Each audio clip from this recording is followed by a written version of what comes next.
The original Subnautica is one of those games I wish I could wipe from my memory so that I could plunge in and comb its depths for the first time all over again. No one's really worked out how to do that without some pretty severe side effects, but Subnautica Below Zero is the next best thing.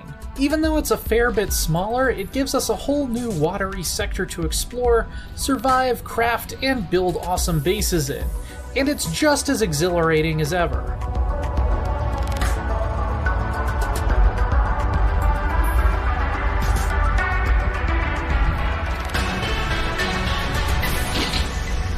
Returning to the mostly submerged alien world of 4546b sometime after the events of Subnautica, Below Zero tells a more personal and emotional story.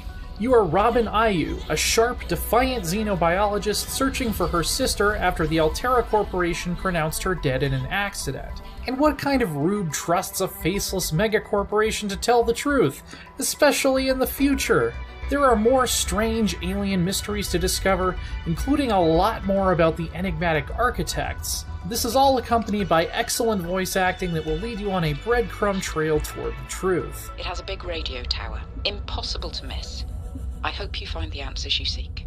As you track down abandoned Altera facilities and use context clues and voice logs to piece together what happened, you'll get to unlock and play with new technology like the Spy Pengling, an adorable little robot that can access areas Robin can't.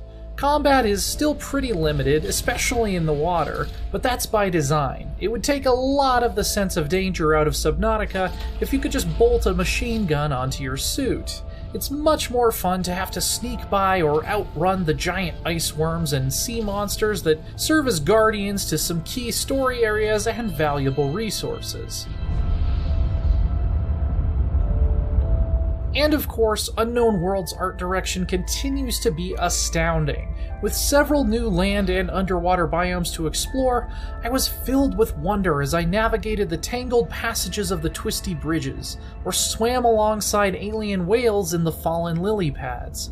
The use of color and shape gives such a strong identity to each area and creature, with instantly recognizable and memorable silhouettes for important landmarks and species. It's just a beautiful, beautiful game. And the jarring texture pop-in from the original Subnautica seems to be all but extinct, though I did still run into it in a couple areas, like around the edges of icebergs.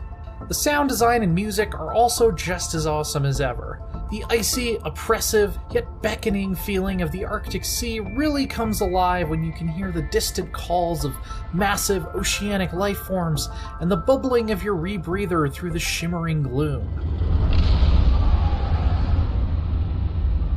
I got to the point that I could close my eyes and make a rough mental map of what kind of creatures were around, including their relative position and distance, which is not only useful, but pretty damn impressive that it's possible at all in such a huge 3D environment. The map itself is significantly smaller than the original Subnautica's, though. I couldn't help but feel disappointed when I reached the edge only about 10 hours in and said to myself, wait, this is it? Even so, it doesn't exactly feel small.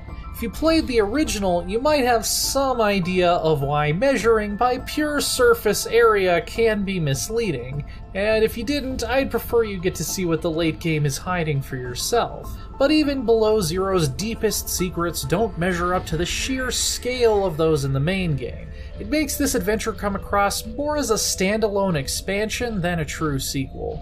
The upside of this is that there's less empty space and every area has been given a lot of love. Almost every corner of the glacier and the seafloor has something interesting going on, and there are some very elaborate hidden areas to explore. Below Zero's gameplay feels instantly familiar, but has gotten some nice touch-ups across the board. Gone are the zippy sea moth and colossal cyclops submersibles. Instead, you get the rugged sea truck, a modular vehicle that can be equipped with extra storage, a crafting station, and a docking bay for the trusty prawn suit. This lets you operate an entirely mobile base while also giving you the option to detach the cabin and pilot it independently when you really need speed. There's a good helping of new stationary base modules too for building and decorating your own deep sea research station. or party pad. The other big addition is the glacier that takes up the northwest corner of the map, where you'll have plenty of oxygen, but constantly battle hypothermia and a variety of land predators. It's a nice change of pace, but it doesn't really match up to the underwater adventures that make Subnautica so unique and cool. Even with the addition of the agile Snow Fox hoverbike, it still felt like a side area.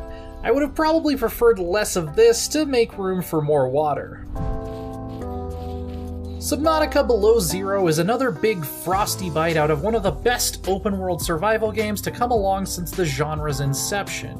It might not be as massive as the original, but there is so much style and substance packed into each trench, cave, and bloodthirsty shark, squid, what the hell is that thing? That it's hard to complain. New vehicles, new gadgets, and an across-the-board tune-up to technical performance and quality of life round out the experience skillfully.